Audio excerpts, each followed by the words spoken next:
And this is Venture Utah. We have got a fantastic show lined up for you today. We'll be bringing on a highly successful financial planner to discuss the differences between personal finance and business finance. And we'll also be learning from a businessman who has built his own career and multiple companies on helping other businesses find capital to grow. But before we get to all that, I want to talk to you about Smart Social. Smart Social is a local company that focuses on making sure your business is using social media effectively. From managing your profiles to creating content to running ads and marketing campaigns, they can help you make sure you are getting the best bang for your buck in using social media. With their custom software and amazing team, you can rest easy knowing that they will get your business new customers. They also offer coaching to help you make sure your business is doing things right. And while they normally charge $98 per hour to do this, for our viewers, they are offering a free hour of coaching. Just reach out using the contact info below to sign up. That's Smart Social, SMRT Social. Contact them and let them know you're a viewer of Venture Utah to get a free hour of coaching on your social media presence. SMRT Social. There is no A because they work their A off for you. All right, so we've got a number of interesting things in the news this week. First, the World Trade Center Utah spoke in a seminar last week focusing on international trade law, specifically about the ongoing trade war with China. As tensions between the U.S. and China have continued to escalate, the amount of impact the war could have on Utah businesses and consumers is rising. In 2018, Utah businesses shipped nearly $577 million in goods to China, and China is one of Utah's largest export destinations, particularly in the information technology and outdoor recreation industries. Exactly what impact the trade war could have is relatively unknown because while we have a basic roadmap of the tariffs that President Trump is planning to impose on China, we don't have the same roadmap of what China is planning on imposing on us in response. Right now, estimates of the tariff impact are around $460 for the average U.S. family over the course of a year, according to the New York Times. How much this will impact each family will depend on individual financial situations, but the cumulative effect this could have on the economy as a whole could be dramatic. The next story this week is about Utah's Rural Summit. Utah's Rural Summit is the longest-running rural development conference in the nation, and this year saw a massive increase in attendance from the previous year, as the summit focused heavily on creative ways to help Utah's rural economy keep up with the growth that urban centers are experiencing. The summit had multiple presentations on the topic, as well as hosting the first annual State Bank of Southern Utah's Speed Pitch competition, which offered more than $10,000 in total prizes. 60 entrepreneurs participated in the competition, with Mike and Leanne Adams of Parowan finishing first with an app called Mad Freight, which is an app similar to Uber, but designed to match businesses needing freight services with available drivers who can meet their need. Utah's Rural Summit is held every year at Southern Utah University in Cedar City. For news on next year's summit, be sure to follow Southern Utah University on social media. Our last piece of news for this week is about the University of Utah's new Masters of Business Creation program at the David Eccles School of Business. The program just launched and is designed to help entrepreneurs start and scale a brand new company. For entrepreneurs who have taken business courses at the college level, the need for a program like this is very clear. Most business courses focus on managing existing businesses and take for granted that you'll have a budget to spend. Helping teach entrepreneurs how to start from nothing and take a business somewhere could be invaluable.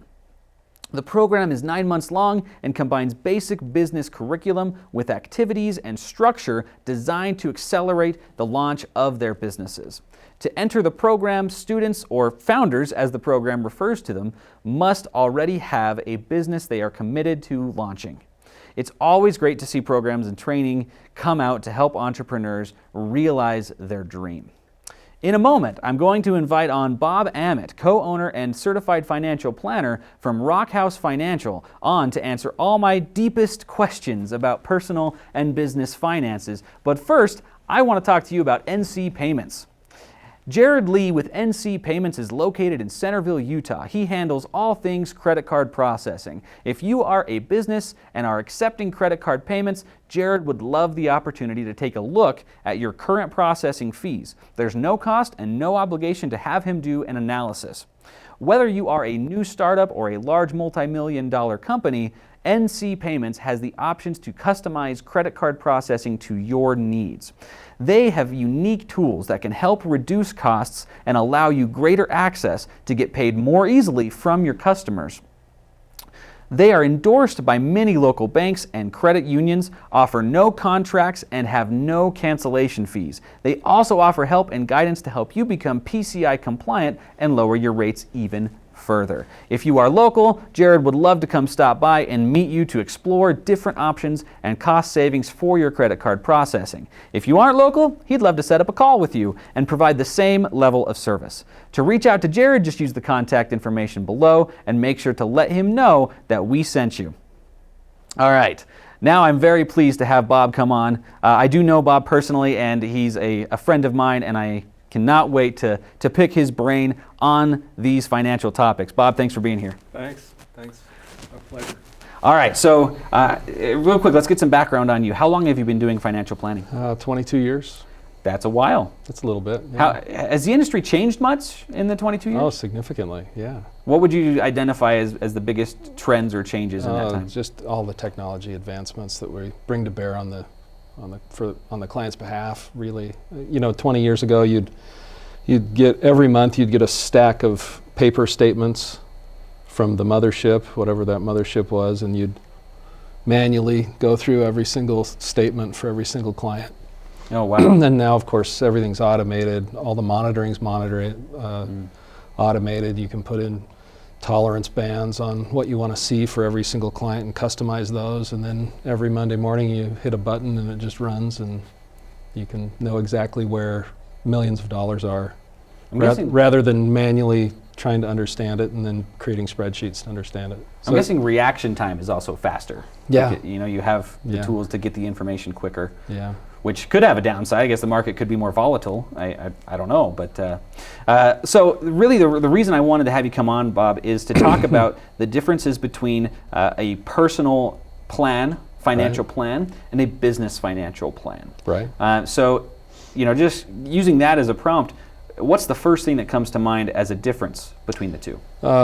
Well, comprehensive financial planning is usually just coming up with a net worth statement, which is everything you own minus everything you owe. Understanding your personal cash flows, right? How much money's coming in, what's going out in expenses, understanding those big pieces.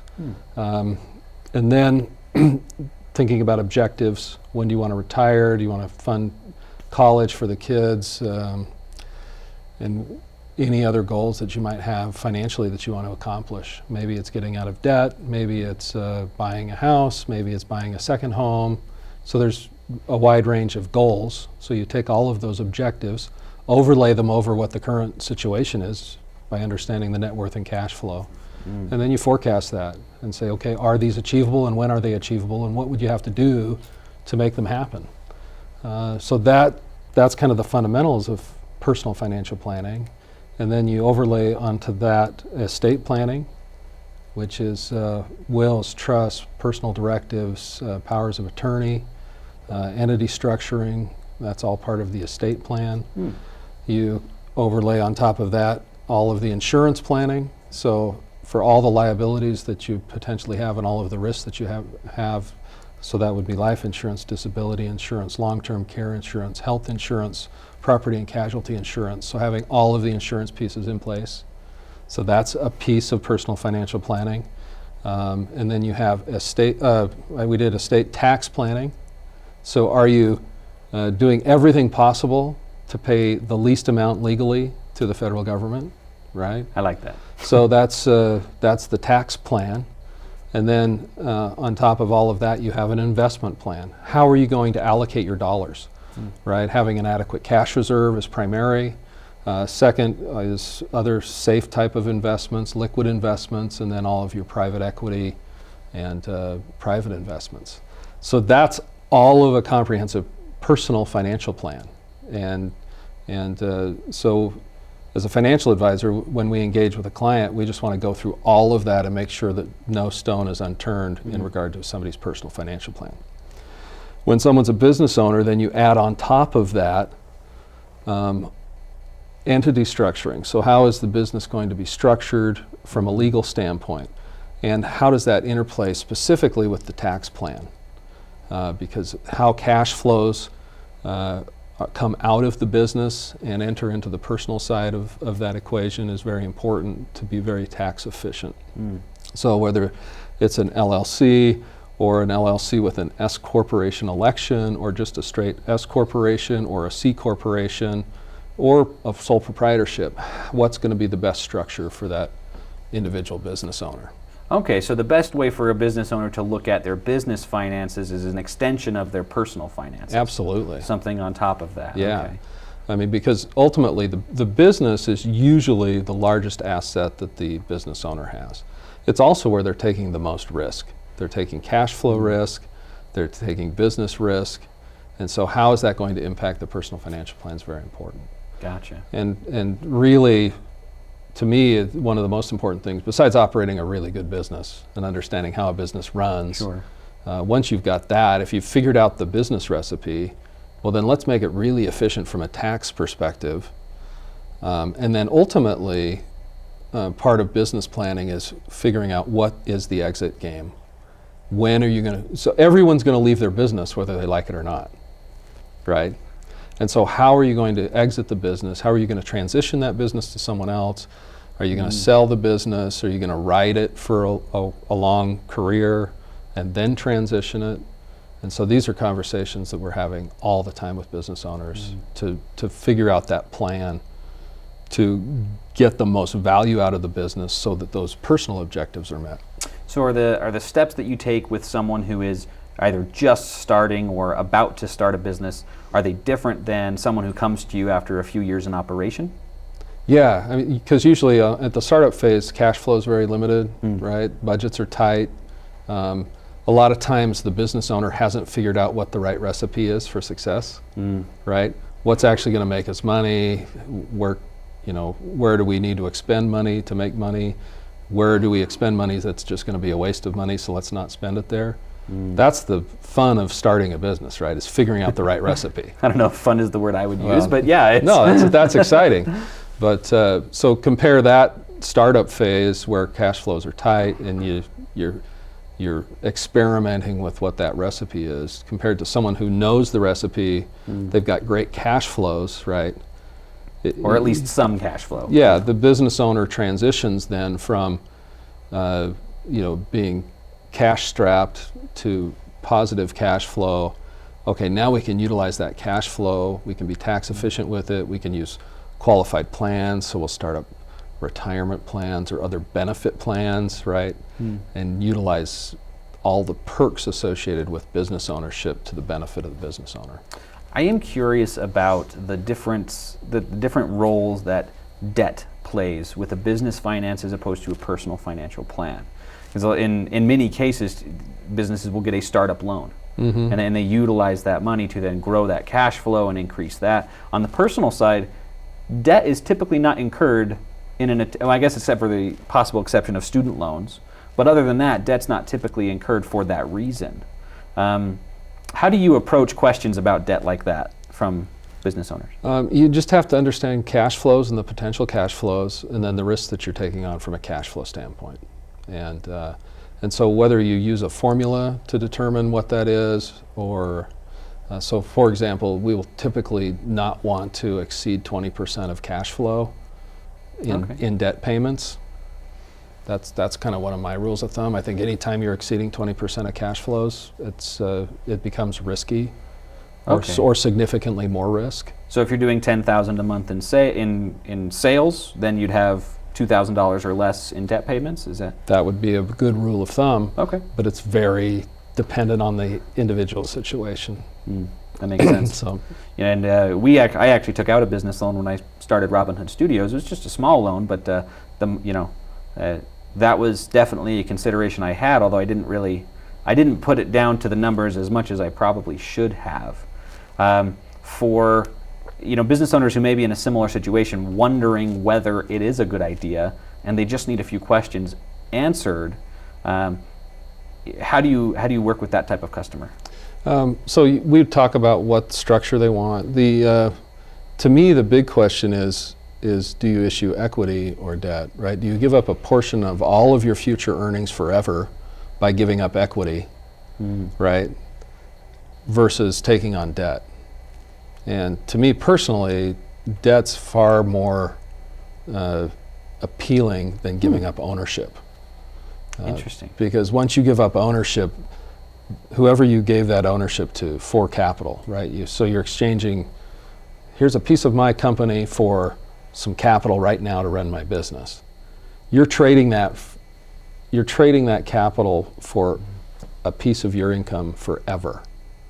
Versus you take on debt, you are taking on debt, you got to pay that back, but it's for a finite period of time, and you don't give up a portion of all of your future income streams. Now, is that something that, similar to speculating in the stock market, does it really come down to how risk averse a person would like to be? Because if they do take on capital, there's an understanding with their investors that they may never get that money back. Right. And the entrepreneur could walk away, just without having to pay anything back. Whereas debt, they could lose their home, they could lose things. And so does it really kind of come down to that same risk averse versus not risk averse type of personality? Yeah, and do you have the ability to attract capital that way? And can you get a loan? That is the question. Yeah. I would not care to admit how difficult it was for me to get a loan when I needed one. Yeah. Okay, so Rock House Financial, how do you, on all of the topics we've discussed so far, does Rock House Financial provide services for those? Yeah, we have 3 CFPs in the office. We're located in Farmington. We do a lot of personal financial planning. I focus primarily on the business planning side, transitioning, mostly families that want to transition to the next generation, and have these discussions on, how do you transition to the next generation? How do you train the next generation so they're ready? Because sometimes you'll have a 50 or 60-year-old business owner and their kids are in their 30s, and the 60-year-old business owner has a lot of knowledge in their head about how to run that business, and the 30-year-old thinks they have a lot of knowledge in their head about how to run that business. But how do you make that transition smooth so that the exiting owner gets value out of that transaction and has confidence in the next generation that they're going to continue to be paid from it? I could see how that would be a particularly stressful event in someone's life. And then you have crazy family dynamics, right? Because one child's in the business, one child's not, and one wants to be in but isn't capable. How do you have those discussions with your kids? Yeah, that could be tough. It's pretty sticky. A lot of fun. And we're almost out of time. I just have this really quick question. I work with a real estate brokerage that deals with the same type of customer, but typically as the parents are passing away. And so the home enters into the trust, and they need to do that and offload the property, or how that goes. Do properties that the business own fall under that same umbrella? Did the same thing happen to them? Yeah, typically the business properties are going to be owned by separate entities, different than the operating entity. That's typical. Okay, sure. Right, so you're going to have your operating entity, and then you're going to have another entity that's going to own real estate or equipment or property of all types. And so those entities stay in place. It's just a question of who is the successor manager, who's going to take over running those properties. Gotcha. Yeah. Okay, well that makes sense. So if people want to get in touch with you to learn more about what you do and utilize your expertise, what is the best way to contact you? rockhousefinancial.com. rockhousefinancial.com. Yeah. I love it. Thank you so much for being here, Bob. No problem. This was awesome. This was great. This was enlightening. Thank you. All right, thanks. All right. See ya. See ya. Okay, so that was phenomenal. rockhousefinancial.com. You want to learn more about what they do there, visit them, please. While we're waiting for our next guest to prepare to come on, we're going to talk to you a little bit about Robinhood Studios, who, by happy circumstance, just happens to be, my company. But we're going to talk about Robinhood Studios and our Unlimited Videos package. So the way the Unlimited Videos package works is we come to your place of business, we set up our professional equipment, and we have a professional cinematographer running the shoot, and we shoot for 60 minutes of time at your place of business, and we shoot as many videos as you are prepared to film. So You want to put stuff on your Facebook page. You want to have videos to send to customers throughout the process as they're working with you. You want all those, and there's 4 or 5 videos you want to knock out. We do it all in an hour. All of the editing is included. We send the videos to you ready for upload, all for $400. So you can get videos for under $100 a piece if you do more than 4. And if you are willing to come to our studio rather than have us come to you, we will offer the exact same deal for only $300. So if you want to learn more about that, you can go to rhsvideos.com and fill out our contact form. You can also reach out directly to us at 801-979-2128. Now, our next guest has me very excited. His name is Adam Brandley. He's the owner. He's the owner of America's Real Deal. And America's Real Deal is a very fascinating concept, and I'm very excited to see where it goes. But Adam is here today to talk to us about raising capital to grow your business. Now, Adam, thank you for being here. You're welcome. Thank you, Cameron. So I want to talk to you a little bit about your pedigree, because you have a very impressive resume. So how did you kind of walk us through your journey real quick about helping businesses raise funding? Well, I don't know how much time you have, but I started with the paper route when I was 8, shared it with my twin brother, and started a lawn business when I was 13. At 21, I started in a broker-dealer as a paraplanner, and eventually opened up my own financial practices, and then was offered a partnership in a mergers and acquisition company.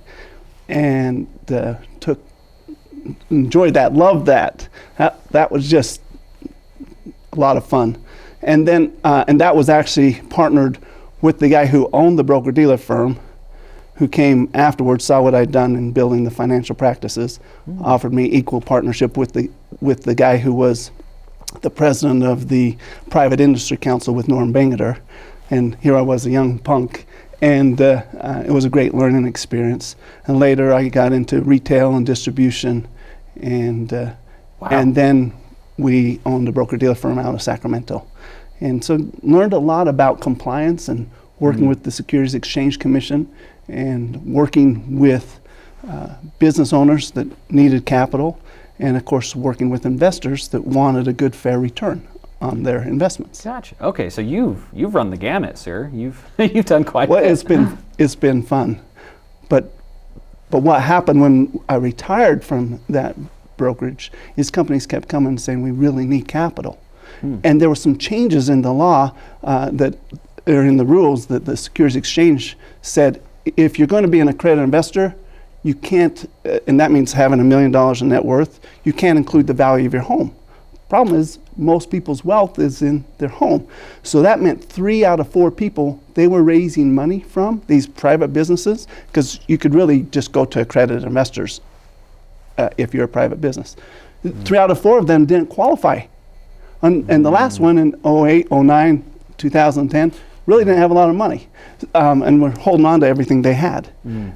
So realized that we needed to create a new system for raising money, a way to access the non-accredited investors. So for a business, maybe they're just starting, maybe all they've got is a business plan.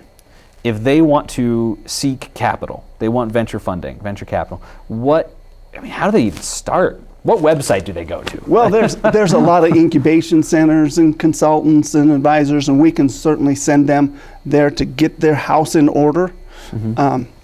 When they've moved past not having a business plan, when they know their business, know their competition, know their industry, they have the right intellectual property assets, they've built prototypes, they build a management team to move them forward. Okay. That's when we can help them. But we can help them even ahead of time in getting the resources to do that. Getting to them to that point. Yeah. So really capital is something that you've got to be a step beyond business plan. You've got to have proof of concept. You've got to have something Yeah, tangible. I mean, your last guest, he's a financial advisor. I mean, 22 years in the business. And his number one responsibility is those investors. And that's ours too. Because if we can find companies that are vetted, then those investors have a better chance to get a fair return. than somebody who just says, I have this cool idea. You know? Right. That's not a vetted investment, you know, for most people, Absolutely. especially non-accredited investors and non-sophisticated investors. And I think that's a hard thing to explain to someone who hasn't really gone through the process of starting and launching a business, because you think, well, the idea is everything. But there are so many things that can stop that great idea from ever coming to be, that to take that on by itself is such a huge risk. Well, it is. You know, I had a younger brother, and he came and he said, Adam, I want some capital. I got this great idea for a restaurant. I'm going to put a grand piano in there, and all the family's going to come listen to kids perform around it, and so they'll eat at the restaurant and so forth. I said, well, great. Are you willing to jump into another restaurant, learn all, you know, from the bottom and learn your way up, to learn everything, how it works, bring in partners that understand cooking and ordering and all the things that make a restaurant work? He's like, nope, but I thought it was a cool idea. You know? So he realized, he's like, well, you know what? So there is more. You know, when I started my lawn business, it was because I told my older brother, I said, why aren't you just doing the whole thing? He's working for another lawn company getting $3 and they're getting $15 a lawn. You know, why don't you do the whole thing? It wasn't about greed to me, that didn't make any sense. But then when you realize you've got to buy the equipment, you've got to get the customers, you've got to take care of the customers, you've got to maintain the equipment, you've got to pay taxes and employees and all the things that go with running a business. And so if an entrepreneur is not a desperate and just getting in business to, you know, because he doesn't have a job, if they really have the heart to make a difference in the world, that's what we're looking for. And is that business scalable? Because for these investors, they need not just a one-shot pony, you know, one luck deal. They need something that's scalable, because they want to be able to see that business grow and grow and grow and grow. So we find businesses that can do that, and we've created a new stock market so that private businesses can eventually get all the benefits of a public company without all the challenges and the risks associated with Wall Street. And that's a big statement right there. But just yesterday, I was meeting with a fellow who had taken a company public. His stock was trading at this is according to him, his stock was trading at $3. Some manipulators came in and shorted the stock and took it down to 17 cents a share. So they put an option to buy it here, to sell it here. So somebody agreed to buy it, or a lot of people agreed to buy it at $3 because they thought the stock's going up. But they put an option to buy it down here. When they distorted the truth, so the stock fell, that option took place. And those people made $18 million. Wow. But what happened to this guy who bought it at $3? He lost that money. If it was one guy, he lost $18 million. But what happened to that company that sweat and blood and tears to build their business? They're almost out of business. So we've created a marketplace that has no derivatives. Nobody can short the stock. Nobody can make money if your business fails. Because Cameron, if I invest in you, in Robin Hood Studios, it's because I like you. And I do. Well, thank you. That is a separate conversation. But you see what I'm saying? It's because they like you and they like your business. It's not because they're trying to manipulate the stock. That's not the American way. That's not human nature. And unfortunately, on Wall Street, there are those people that do that. But that's not human nature. And so we've created a marketplace that people that want to help and build and then benefit from it. And by having that private company eventually go public, they can pull their money back out. Because as an accredited investor, my first question is, can I get my money back? The second question is, how much money am I going to make? So we've created a path for these businesses that the investors can get their money back out as the business grows and matures. And we've created a path for the business owners to get capital every step of the way, from not just accredited investors, but non-accredited investors. And we have a TV show called America's Real Deal. And while you're watching the show, instead of these guys folding their arms and deciding and negotiating the deal, American can pull out their app and click on the button and say, I want to put $100 or $1,000 into that deal. And they can instantly invest. And now it's America's turn and not the sharks. So that's a really cool concept, and we'll go into that a little bit and talk about, so America's Real Deal is changing the landscape in a lot of the ways you just said, which is it's taking that ability that, you know, that access from accredited investors and giving essentially the same access through ISM, through that private stock market, to everyday Americans.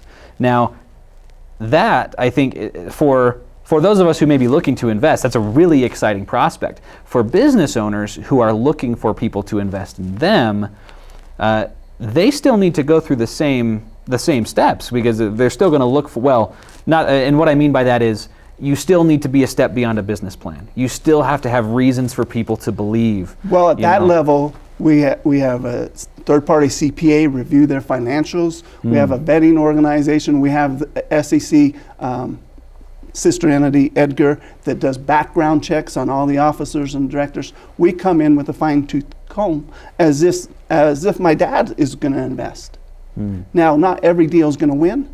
Just like private equity groups spend all these Harvard MBAs to analyze and vet a business. Well, we're doing that same thing, and yet they, you know, out of 10 deals, 2 of them fail, 4 of them break even, 3 do okay, and 1 does really well. So, you know, that's the kind of model that, of course, we hope we're going to do a lot better than that. Sure, yeah. But you mentioned something that is maybe at the whole crux of this thing. My dad was a school teacher. And then he also taught night school. He taught reading and English and speed reading, and he had 11 boys. Wow. So he was not an accredited investor. So he never had a chance to invest in these private companies at this level and see them go up to 100 times or 1,000 times before they went public. When did he get a chance? He got a chance after the company went public. That's when the non-accredited investors get their chance. But what we've created is a way for them to come in here now. Get this chance, put $100 in or $1,000, and be smart about it. Make sure that your house is in order. Make sure you're not investing your rent money and your grocery money, and make sure you're smart about it. Make sure you've got your assets protected with insurances and all of those kind of things. And we're planning on educating these people about their financial rules and literacy. But as we do that, then they should be able to take a piece of their assets in their portfolio and invest, and really have that chance to maybe have a 2 times or a 5 times or a 10 times or 100 times or Amazon 426 times, but before they never had that. And that's why it's up to us to vet the deals properly and then coach and mentor them all the way to going public, and then even beyond. Show businesses the power, the power of being public, where I can go out and acquire another asset, another business, for stock instead of cash. And what that really means and how that happens. And if you read the Wall Street Journal, you'll see most acquisitions are done by stock. But how does that happen? And how does a corporation can print money just like a government can? Well, they print stock. So raising capital has always been such a nebulous gray area for so many people, and I think one of the things I love most about what you're doing with America's Real Deal and ISM is that you're simplifying that process. You're taking all the smoke and the mirrors out of the room and making it very clear and easy to understand. Unfortunately, we are out of time, but I want to just make sure, what is the best way for people to contact you if they're interested in America's Real Deal? Go to americasrealdeal.com. Okay, americasrealdeal.com. Fantastic. Thank you so much for being here, Adam. Thank you, Cameron. It was great to have you. Thank you. All right, so We do have one more segment coming up, but before we hit that, I want to take a moment to talk about what we're doing here, Venture Utah. So Venture Utah, as you can see, is all about strengthening and connecting the small business community here in Utah. The businesses that we bring on are Utah local businesses, and we do what we can to provide education and valuable knowledge and entertainment for you to help you grow your business and connect with other business owners. So the part of the mission of Venture Utah is that we allow everyone who comes on the show to come on the show and be a guest on the show free of charge. It doesn't cost any money to come be on the show. And we would invite you, if you are interested in being interviewed on our show and contributing to the small business community in Utah, to go to ventureutah.com and click on Become a Guest. Fill out that form there and just let us know if you would like to be on the show. Now, our last segment is courtesy of our vision partner, To Evolve Coaching, and it is going to be me, a customer, a happy customer of To Evolve Coaching, sharing one of the things that I have learned through my coaching process with To Evolve that has dramatically impacted my business and helped it become far more successful. Now, this is something that I had a big problem with before To Evolve Coaching that they helped me solve, and that is the problem of fantasizing and catastrophizing. So what that means, we all know what fantasizing is. You think to yourself on your way to work in the car, you know, what if I just had $1 million handed to me? What would I do with that $1 million? Wow. You know, I'd do this, and I'd do this, and I'd do this. And, you know, those fantasies, to a degree, they can be harmless, you know, they can be innocent. But what often happens is we begin to fantasize about our businesses or our lives at a state of higher prosperity than we currently are. And what that does, while we're in the fantasy, it feels great. We've escaped the mundane reality of our lives and entered into this fantasy that feels fantastic. But when we leave that fantasy and come back to reality, reality sucks so much more than it did before the fantasy, because now we're comparing reality to something that's not reality, that doesn't even exist anywhere except in our own minds. So that is the problem with fantasizing. Catastrophizing is actually the exact opposite. I wish it had the exact opposite result, but it has the same result, even though it goes in the other direction. Catastrophizing is when we think about, oh, what if this goes wrong? What if this goes wrong? What would life look like if this went wrong? And then we dwell there. Now, I think there is something to say about spending a healthy amount of time making sure you understand the consequences or the potential consequences of your actions. But when you dwell on, oh, this could happen and this could happen and this could happen, you start to get unreasonable, like, oh, my wife's going to leave me, or, you know, all these bad things can happen. And then that discourages you. Now, unfortunately, when you come back to reality, you'd think, oh, well, reality looks great now. But unfortunately, reality still sucks. That's why you're spending time escaping either into fantasy or catastrophizing, is because reality is a place you don't want to be right now. And so you're discouraged because of all the things you're afraid might happen. So that's the difference between catastrophizing and fantasizing. Fantasy is thinking about, oh, my wildest dreams come true, but there's not a step to get there. Catastrophizing is usually thinking about the consequences of your actions and then going too far with that. And so that's why it doesn't bring you back up. But the point is, you spend time doing, fantasizing or catastrophizing, you're taking away very valuable productivity time to make reality suck less. So I like to, I kind of coined it, as I learned this through To Evolve Coaching, I coined a phrase for myself: don't fantasize, strategize. So you know where you want to get, okay? You spend the time, you find out where you want to get. That's not fantasizing, that's setting goals. So I want to get to $200,000 a year in annual revenues with my business. That's the goal, okay? So now, if you're fantasizing, you're going to spend the next 30 minutes thinking, oh, wow, if I had $200,000 a year in annual revenue, my gosh, my personal salary could be, 80 grand, and we could be going vacations, and I could get, that great bike for my kid. And so you get carried away like that. That's fantasizing. You've already set the goal. The goal is there, done. Now, back to reality. How do you get to the goal? That's strategizing. That's the difference between strategizing and fantasizing. Strategizing is productive. It gives you instructions. It tells you steps. It's the same pattern of setting goals and making plans. You know where you want to go. Don't spend any time in that world because you're not in that world. Spend time in the world you are in. Identify the world you want to get to as quickly as you can. Now come back to the world you're in and strategize how you're going to move forward. And it's the same thing on the other side.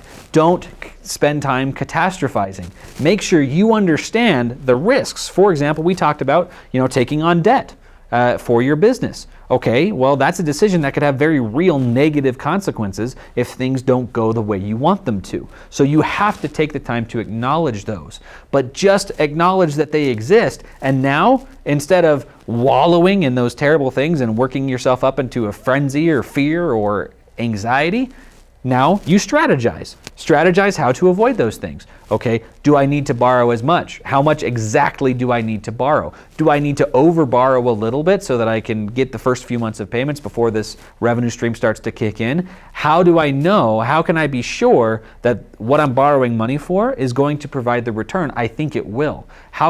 What research can I look into? Is there any data that can support what I'm trying to do? Are there any mentors I can reach out to or other business owners who've done something similar who would be willing to share their experience and knowledge with me? You've got to strategize on how to avoid those negative consequences rather than focusing on what the negative consequences are.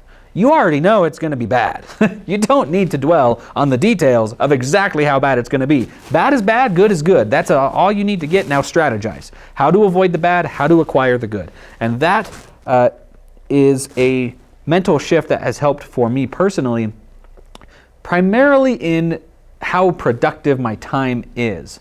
When I would fantasize and I'd come back to reality, I'd be a little discouraged, sure, but I'd be able to get, I was able to get myself back into gear and get going pretty well, but I still lost the half hour or the hour that I spent fantasizing about nothing, about something that doesn't exist, may not ever exist, and instead of focusing on what was in front of me right now, things that I could do. If I could count if I could have back the number of hours that I've spent fantasizing about what I wish reality was, and I could take those hours and put them into my business, I might be in my fantasy right now. Reality might be my fantasy by now. So that is one thing I wanted to share, that I feel that I'm probably not the only person. I'm probably not the only business owner guilty of this. So if you find yourself fantasizing, hit the brakes. Hit the mental brakes and start strategizing instead. Set the goal and strategize. Figure out, the bad things that could happen and strategize to avoid them. That would be the share that I have for you today. That is again courtesy of 2 Evolve Coaching, a vision partner for Venture Utah. I hope maybe we might have contact information for them on the screen. Yes, we have contact information for them on the screen. Please reach out to them if you are looking for assistance in becoming a stronger, more effective business owner and person. They've helped me a lot in my personal life as well. So that is it for our show today. Thank you so much for joining us, and we will see you next week on Venture Utah.